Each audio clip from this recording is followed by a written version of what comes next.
bakat ke-19 ya, yaitu bakat empati. Bakat empati ini masuk ke dalam kategori relating ya. Relating sama dengan sebelumnya kita udah bahas individualization dan juga developer ya. Ada beberapa ya, sekitar 9 ya, mungkin 9 bakat yang masuk dalam kategori relating ini. Sebelumnya kita sudah membahas bakat-bakat yang masuk dalam kategori thinking, ya, terkait dengan bagaimana otak kiri, otak kanan yang terkait bakat-bakat yang terkait dengan pemikiran gitu ya. Kemudian kita juga sudah bahas bakat influencing, di mana bakat influencing terkait dengan bagaimana mempengaruhi orang lain gitu, influence. Correlating sejajar gitu ya. Makanya banyak terkait dengan networking ya, yang tapi dia relating gitu ya, bakat kategori relating. Nah, empati apa sih bakat empati itu? Jadi bakat empati adalah bakat di mana bila seseorang itu mempunyai bakat empati yang tinggi, dia itu orangnya sangat perasaannya mudah terpengaruh dengan apa yang terjadi di sekitarnya. Jadi dia tuh bisa merasakan perasaan orang lain yang ada di sekitarnya. Seakan-akan dia mengalami sendiri. Jadi agak sedikit mungkin terbawa perasaan ya. Kadang-kadang terbawa perasaan mudah kadang ya kalau bagi orang-orang yang ini gitu ya, bagi orang-orang empatinya tinggi itu mudah terbawa sedih gitu ya.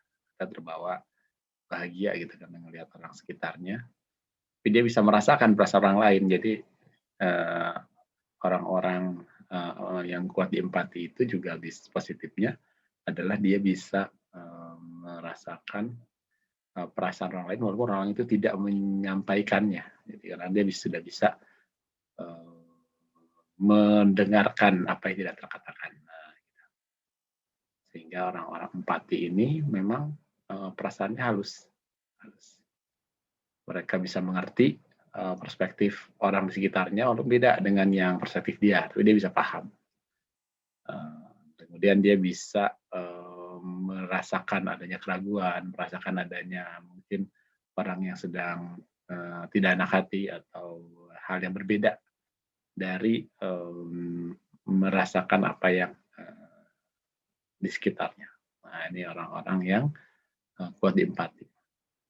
Positifnya orang empati itu dia jadinya dia bisa lebih orang belum bilang dia sudah bisa bereaksi lebih baik gitu ya apabila ada orang yang mungkin membutuhkan perhatian atau perasaan yang apa istilahnya yang mungkin orang itu tidak bisa sampaikan tapi orang empati itu bisa langsung merasakan sehingga dia mungkin kalau ada kesedihan dia bisa langsung bisa bereaksi dengan baik gitu ya.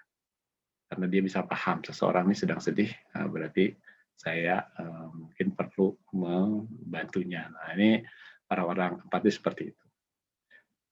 Karena dia bisa merasakan perasaan orang lain, ini juga sangat bagus ya apabila orang-orang empati itu apabila dia menikah, dia cenderung lebih romantis ya, lebih karena dia memang bisa merasakan perasaan pasangannya. Nah, untuk empati ini memang kalau untuk anak-anak gitu ya, mungkin kalau anak-anak itu terlihatnya mungkin kadang kalau dikeraskan dikit oleh orang tuanya mungkin dia bisa agak sedih, mungkin agak mudah menangis gitu ya, karena dia perasaannya halus. Nah, tapi sebenarnya semakin besar anak itu akan menjadi anak yang penuh welas asih gitu sama orang lain, penuh dengan apa istilahnya perasaan dengan orang sekitarnya dan itu sangat diperlukan untuk peran-peran banyak peran yang dibutuhkan empati kita memperhatikan orang lain tuh peran penjualan ya bagus kan memahami kebutuhan orang yang jadi sasaran penjualan Kemudian juga mungkin guru TK ya, guru kalau ngajar TK itu kan harus lebih memahami perasaan anak-anak, karena anak-anak itu perasaannya memang lebih halus gitu ya kalau anak-anak kecil. Kemudian perawat, jelas ya perawat bagaimana para perawat itu butuh apa istilahnya memahami pasien-pasien gitu ya. Psikiater jelas ya, orang-orang yang bekerja di psikologi dia harus memahami. Kemudian juga customer service ya, service itu bisa merasakan apa yang jadi keluhan dari customer. Gitu ya. Nah itu yang peran-peran yang bisa dilakukan oleh orang-orang yang kuat empati.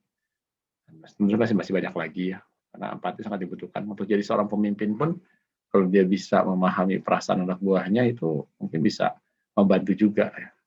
Ya walaupun memang jangan sampai kita terbawa terlalu jauh, misalnya gini, kita sebagai pemimpin atau kita terlalu terbawa perasaan sehingga pada saat kondisi genting di mana seorang pemimpin harus tegar, ternyata dia malah terbawa perasaan, jadi terbawa sedih sekali ada kondisi yang menyedihkan. Nah ini bisa membuat kepemimpinannya mungkin agak terganggu ya karena terbawa perasaan.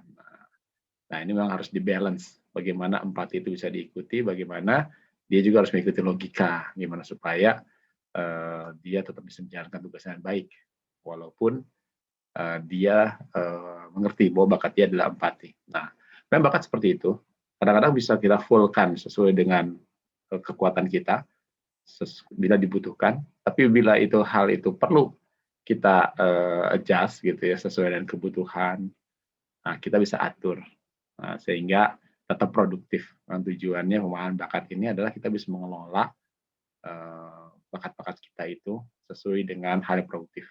Mungkin kalau di Islam bagaimana kita bisa menjalankan semua tugas sesuai dengan maunya Allah dengan mengelola bakat-bakat yang kita punya. Apabila bakat kita lemah ya kita kuatkan karena Allah. Apabila bakat kita kuat ya manfaatkan itu. Tapi kalau misalnya ternyata kuat itu malah tidak proporsional atau tidak sesuai dengan dibutuhkan, kita kecilkan. Yang penting kita percaya diri dan kekuatan. Itu mungkin tentang bakat.